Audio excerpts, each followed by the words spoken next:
दोस्तों, हिंदू धर्म कहते हैं सबसे प्राचीन है। सनातन सभ्यता में ऐसी ऐसी बातें बताई गई हैं जो आज भी विज्ञान को हैरान कर देती हैं, या फिर यूं कहें कि विज्ञान उनके सामने घुटने टेक देता है। हिंदू धर्म में बताई गई मल्टीवर्स, पैरेलल यूनिवर्स और समय की थ्योरियां क्या हैं? दोस्तों, आज का मानव समय और अंतरिक्ष के बारे में बहुत कुछ जान गया है। पिछले कई दशकों से इसके बारे में हमने कई खोज की हैं और आज तो इन्हें पहले सच कहा जाता था, आज उन्हें झूठ कहा जाने लगा है। जबकि पहले जो झूठ था वह आज अटल सत्य बन चुका है और हिंदू धर्म उसी का एक सबसे बड़ा उदाहरण है, क्योंकि जिन्हें पहले प्राचीन कथाएं कहा जाता था उसी में आज विज्ञान को ज्यादा आधुनिक जानकारियां मिल रही हैं। ऐसी थ्योरी है मल्टीवर्स, पैरेलल यूनिवर्स और टाइम पैराडॉक्स की। इसकी पूरी जानकारी से हिंदू धर्म ग्रंथ भरे पड़े हैं, लेकिन कभी भी इन्हें सच माना ही नहीं गया। लेकिन अब उसके ऐसे सबूत मिलना शुरू हो गए हैं जिस पर विज्ञान दोबारा विचार कर रहा है। आइए जानते हैं हिंदू धर्म में इसकी क्या क्या जानकारियां दी गई हैं। आज से 100 साल पीछे जाएं तो तब कोई नहीं जानता था कि इस ब्रह्मांड की रचना कैसे हुई, लेकिन फिर सामने आई बिग बैंग थ्योरी जिसने लोगों के दिमाग में कहानी बिठा दी। उसके अनुसार इस ब्रह्मांड की रचना शून्य से हुई थी, जो कि एक्सपेंड हो रहा था। तब वैज्ञानिकों ने यह भी माना कि यहां केवल एक ब्रह्मांड नहीं है, बल्कि हमारे जैसे और भी कई ब्रह्मांड यहां मौजूद थे, और इसे कहा जाता है मल्टीवर्स। इसके बारे में भले ही वैज्ञानिक कई तरह के संकेत पा चुके हों, लेकिन आज तक इसे कोई भी समझ नहीं पाया है, न ही ये वैज्ञानिक बिग बैंग के कारण का पता लग पाए हैं। हिंदू धर्म में मल्टीवर्स का जिक्र कई हजार जगहों पर है और कई बार किया जा चुका है। हिंदू धर्म में सबसे आसान जिक्र इसका श्रीमद् भागवत पुराण में मिलता है। जब ब्रह्मा जी ने कृष्ण की परीक्षा ली थी, तब कृष्ण उनकी लीला समझ नहीं पाए थे।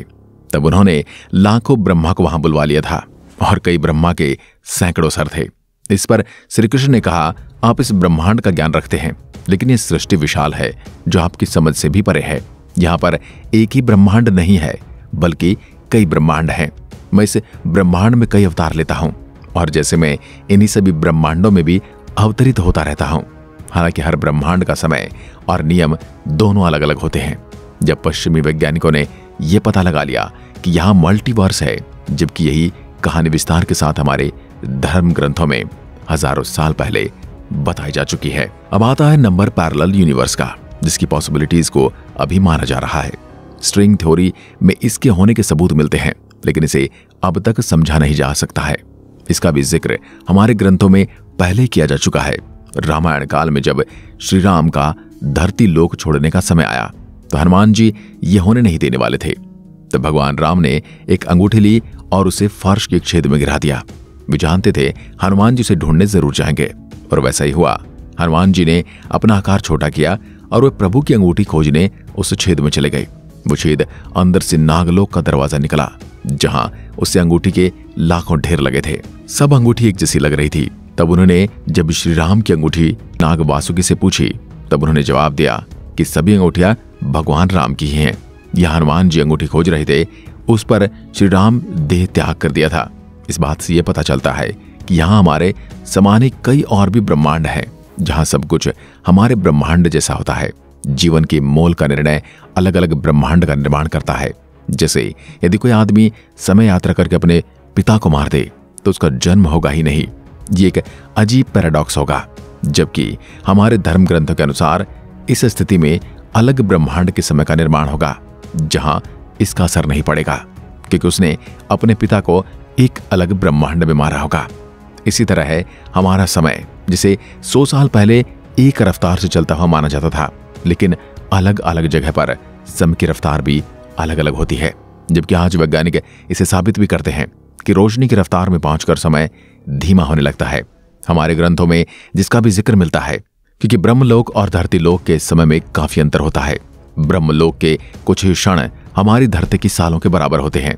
तो ये केवल अपने आप को वही थ्योरी बताते हैं जिसे विज्ञान आज समझने लगा है।